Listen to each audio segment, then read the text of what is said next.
Hello friends, మీరు సచివాలయంలో కానీ మీ సేవలో కానీ ఏదైనా మీరు అప్లికేషన్ పెట్టారా? అయితే ఇప్పుడు మీకోసమే సచివాలయానికి వెళ్ళి మీరు ఇన్కమ్ సర్టిఫికేట్ కోసం కానీ లేదా క్యాస్ట్ కోసం కానీ లేదా ఇంకా వేరే సర్టిఫికేట్ల కోసం కానీ రేషన్ కార్డులో మెంబర్ అడిషన్ కోసం కానీ మెంబర్ డిలీటేషన్ కోసం కానీ కొత్త రేషన్ కార్డు కోసం కానీ లేదా రేషన్ కార్డులో కరెక్షన్ కోసం మీరు అప్లికేషన్ అనేది పెట్టి ఉంటే మీ అప్లికేషన్ అనేది రిజెక్ట్ అయిందా లేదా అప్రూవల్ అయిందా, మీ అప్లికేషన్ అనేది ఏ ఆఫీసర్ వద్ద ఉంది, ఎక్కడ పెండింగ్ ఉందో డీటెయిల్ గా మనం స్టేటస్ అనేది చూసుకోవచ్చు. వీడియోని లైక్ చేయకుండా ఎవరంతా లైక్ చేయండి. అదే విధంగా మీరు మా యూట్యూబ్ ఛానల్ ని సబ్స్క్రైబ్ చేసుకోకపోతే తప్పకుండా మా యూట్యూబ్ ఛానల్ అయితే సబ్స్క్రైబ్ చేసుకోండి. ముందుగా మీ మొబైల్లో గూగుల్ అయితే ఓపెన్ చేయండి.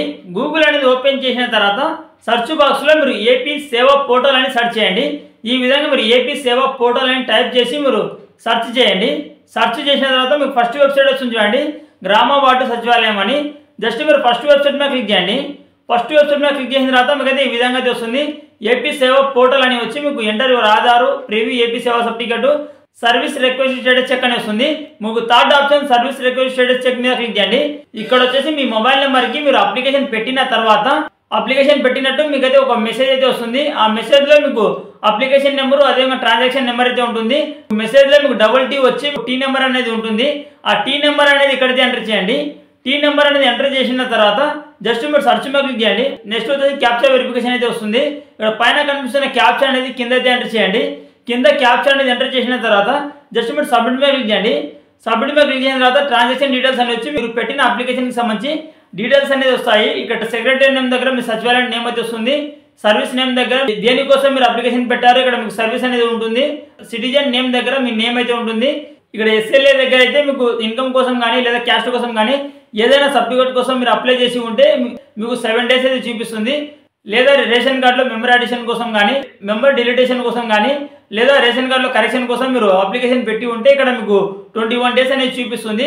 చూపించిన తర్వాత స్టేటస్ దగ్గర మీకు స్టేటస్ అనేది ఉంటుంది. అప్లికేషన్ అనేది ఎవరి దగ్గర పెండింగ్ ఉంది, అప్లికేషన్ అనేది కంప్లీట్ అయిందా లేదా, సర్టిఫికేట్ అనేది అప్రూవల్ అయిందో లేదా ఇక్కడ చూపిస్తుంది. మీకు అప్రూవల్ అయితే ఇక్కడ అప్రూవల్ చూపిస్తుంది. లేదా మీకు ఒకవేళ పెండింగ్ ఉంటే ఇక్కడ పెండింగ్ అనేది చూపిస్తుంది. కింద వచ్చేసి మీ అప్లికేషన్ కి సంబంధించి ఇక్కడ స్టేటస్ అనేది చూపిస్తుంది. ఇక్కడ అప్లికేషన్ అయితే నేను సిటిజన్ లాగిన్ ద్వారా పెట్టడం అనేది జరిగింది, అందుకోసం నాకు ఇక్కడ సిటిజన్ అనేది చూపిస్తుంది. సెకండ్ స్టెప్ లో ఈకేవైసీ అనేది చూపిస్తుంది. ఈకేవైసీ అనేది కంప్లీట్ అయిన తర్వాత మీకు విఆర్ఓ దగ్గరికి వెళ్తుంది. ఫస్ట్ మీరు అప్లికేషన్ పెట్టిన తర్వాత మీకు ఈకేవైసీ అనేది కంప్లీట్ అయితే అవుతుంది. అయిన తర్వాత నెక్స్ట్ అయితే మీకు విఆర్ఓ లాగిన్ లోకి అయితే వెళ్తుంది. విఆర్ఓ లాగిన్ లోకి వెళ్ళిన తర్వాత విఆర్ఓ అనేది మీ డాక్యుమెంట్స్ అనేది వెరిఫై చేసిన తర్వాత తహసీల్దార్ గారికి అయితే మూవ్ అయితే చేస్తారు. ఫైనల్ స్టెప్ లో మీకు తహసీల్దార్ గారి లాగిన్ లోకి అయితే వెళ్తుంది.